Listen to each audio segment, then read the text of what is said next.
Hey everyone, today I have Christina Johns with me, and she's going to share a bit about her experience working with me in a Thinking Results program. And Christina, it's amazing. We met actually just right before COVID, in the good old days where we had a lot of freedom.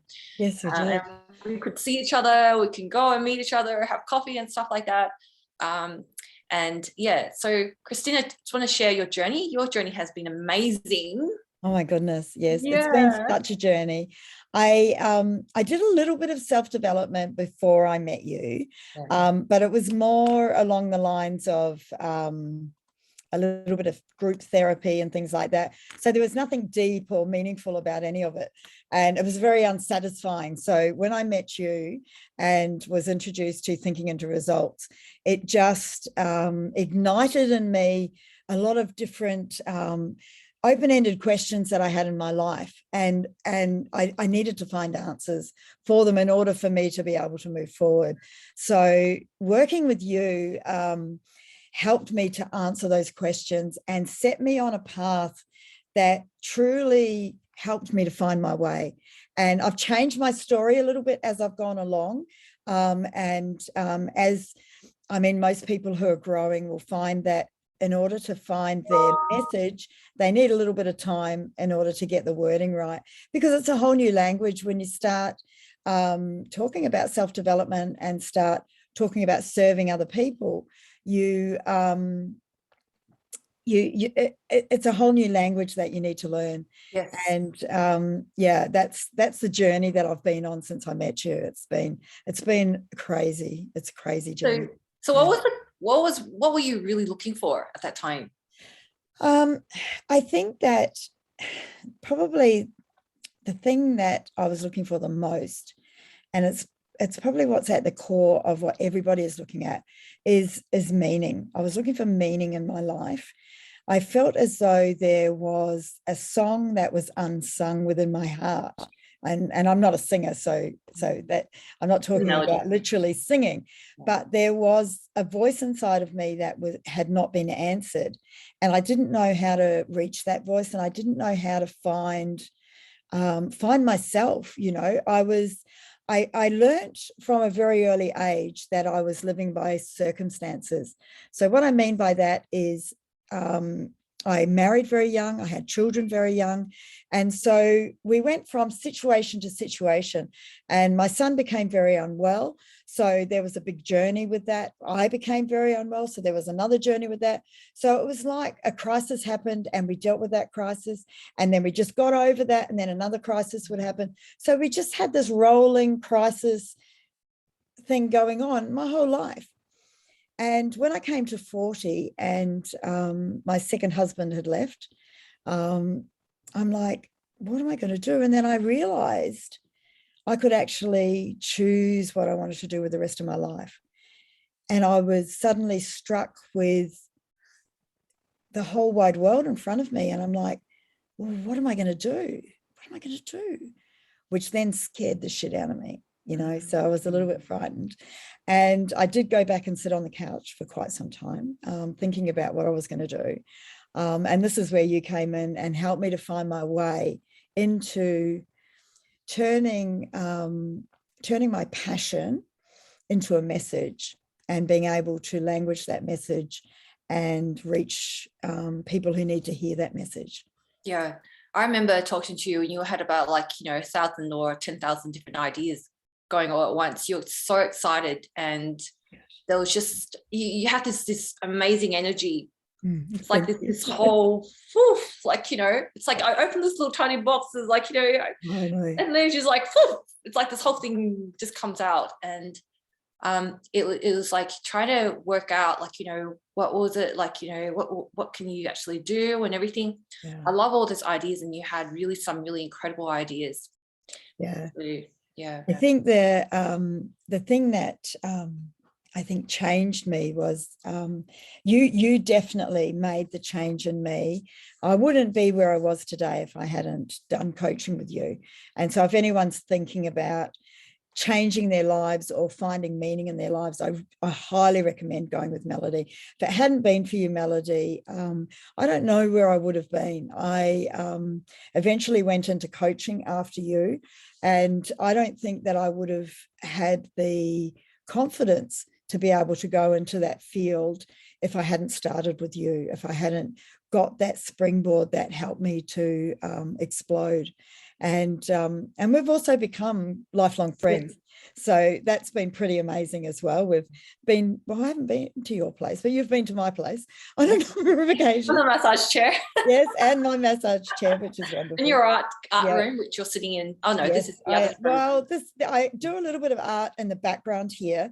I've got a setup now where I do art online, which is something that I wasn't doing when I first met you. So it's sort of exploded and shifted since COVID. So we do art online, and I do coaching online as well.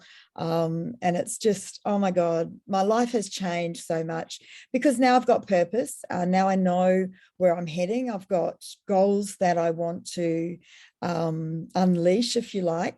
And I've set myself up with things that are even greater than that. So I not only have these short-term goals that I'm working towards, but I've now got long-term goals as well. And people might look at me and go, God, you're a bit old, which I am.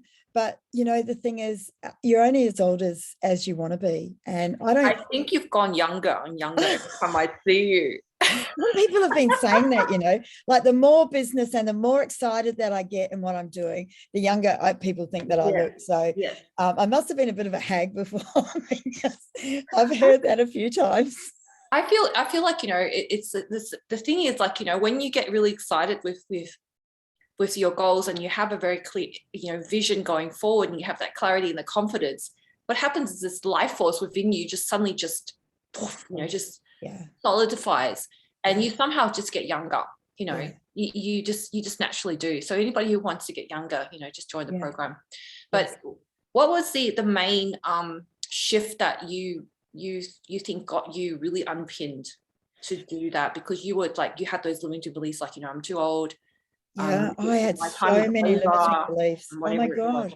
Had these rewinded stories in my head. And I didn't know how to get out of the cycle of the stories that I was telling myself. And I didn't know that they were stories that I was telling myself. So for me to learn that I could shift my mindset, and I think this was the biggest thing, was talking about mindset and shifting your mindset and having control over what I could do. And I could think, like the program is called Think into Results.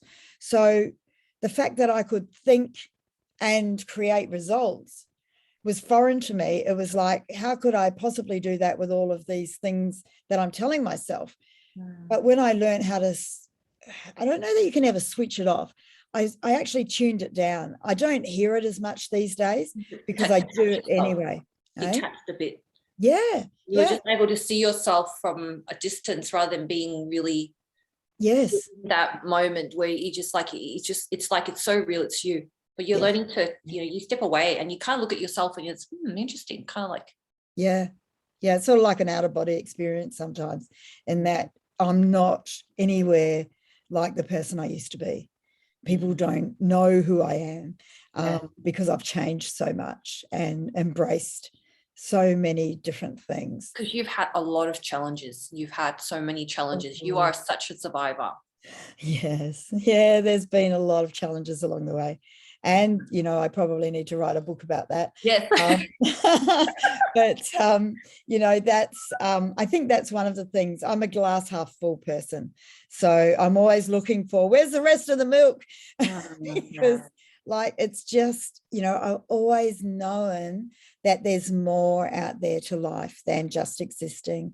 And, you know, we've had a terrible time during lockdown, and mental health has just been so bad for many, many of my clients, many of my friends.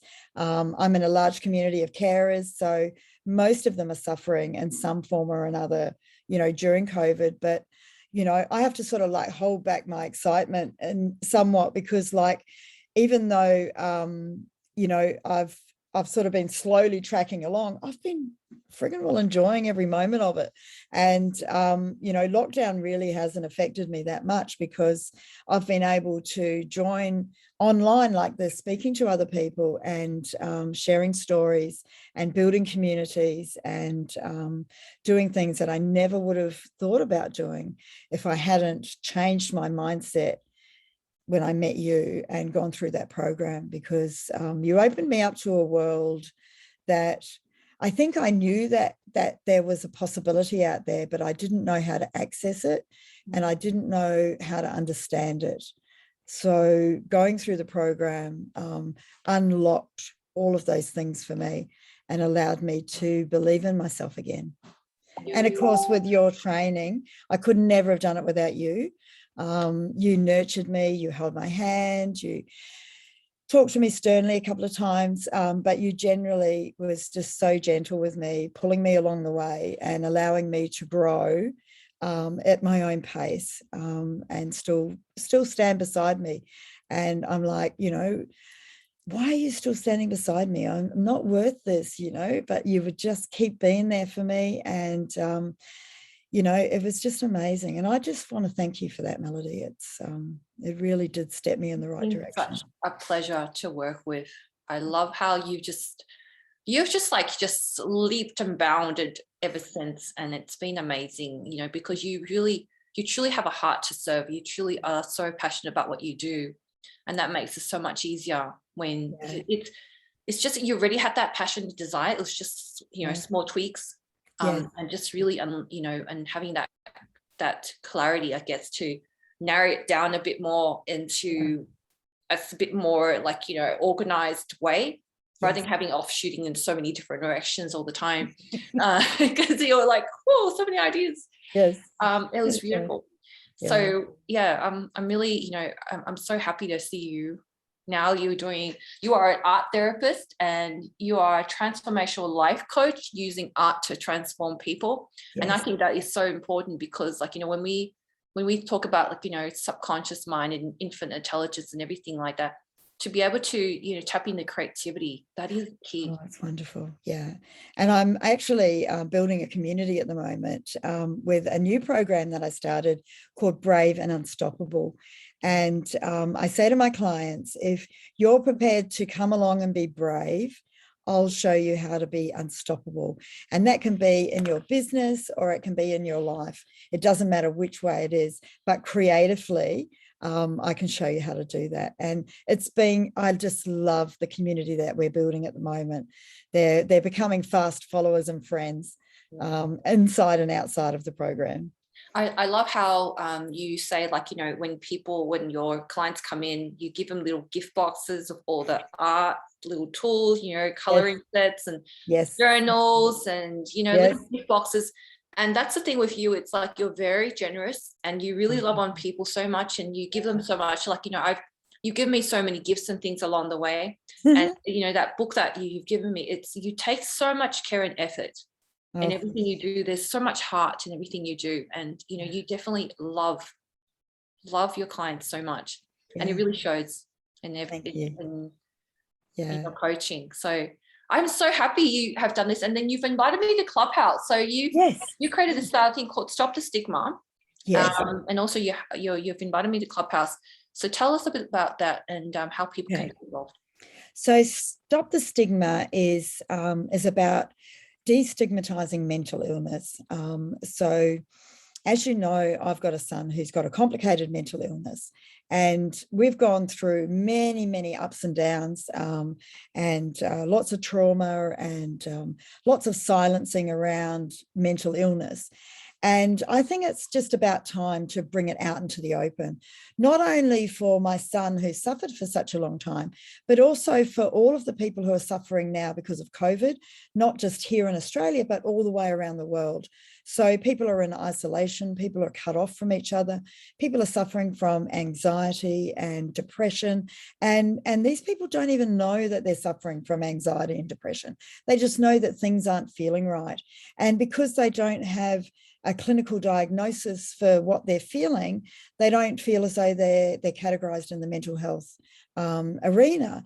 And so they're not being talked about. So they're suffering in silence, and people don't even know what to say to them or how to help them. So by starting up this room in Clubhouse, I'm with another friend of mine called Leanne, and we want to bring the conversation to the forefront of everybody's lips and start talking about mental illness, start talking about carers, start talking about feelings, start talking about, you know, what's going on, because we only see one side of mental illness, and that is the side we see on television at the 6 o'clock news when somebody has truly been unwell and has been filmed while they've been unwell. And that's not the whole side to mental illness, but it's the only side that most people see. And I think it's at high time that they see the beautiful people on the other side of mental illness who are suffering, the beautiful people who are so depressed that they can't get out of bed, you know, like they have visions and dreams of things that they want to do, and their illness prevents them from leaving the house. You know, there's so many people out there suffering. So let's hold hands and together form a chain around everybody and start talking about, you know, how we can bring it out into the open, and how we can talk about it just like we talk about broken legs and runny noses.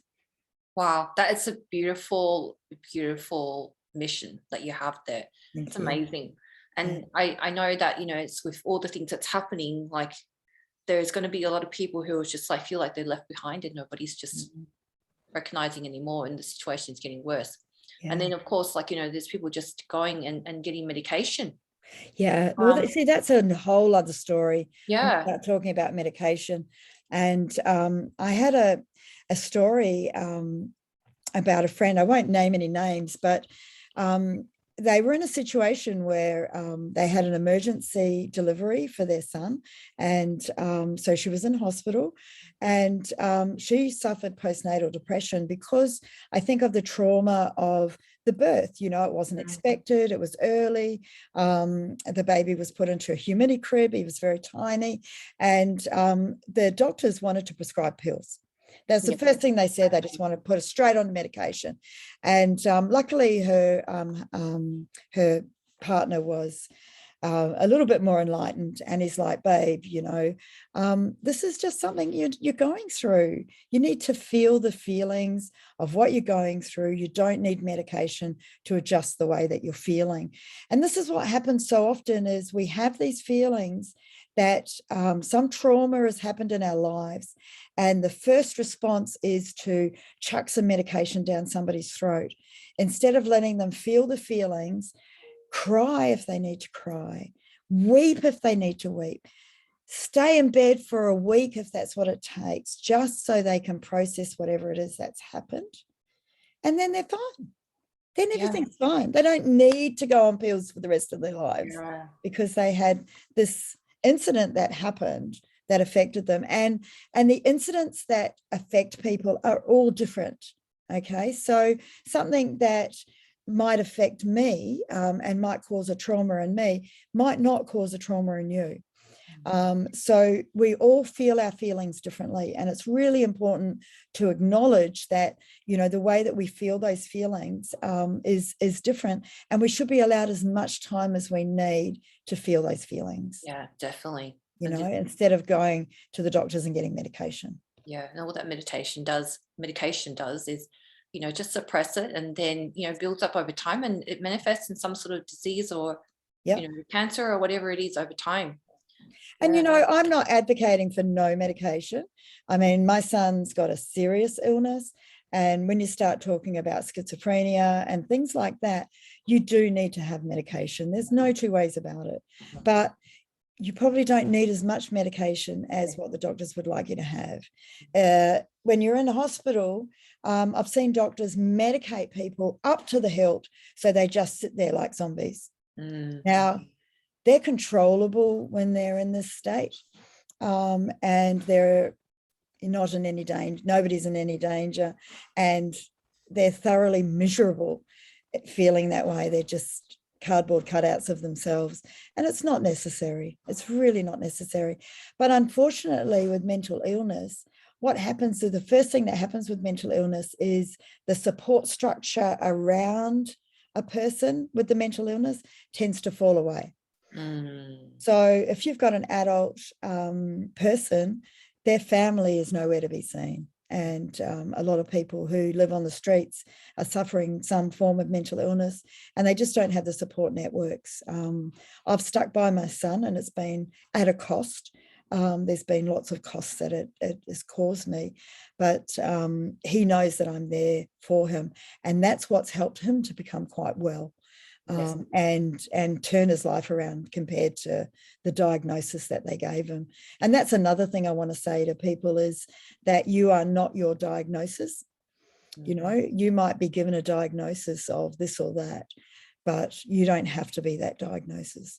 You can choose to become well, and you can choose to overcome, you know, some of the difficulties that you've been branded with.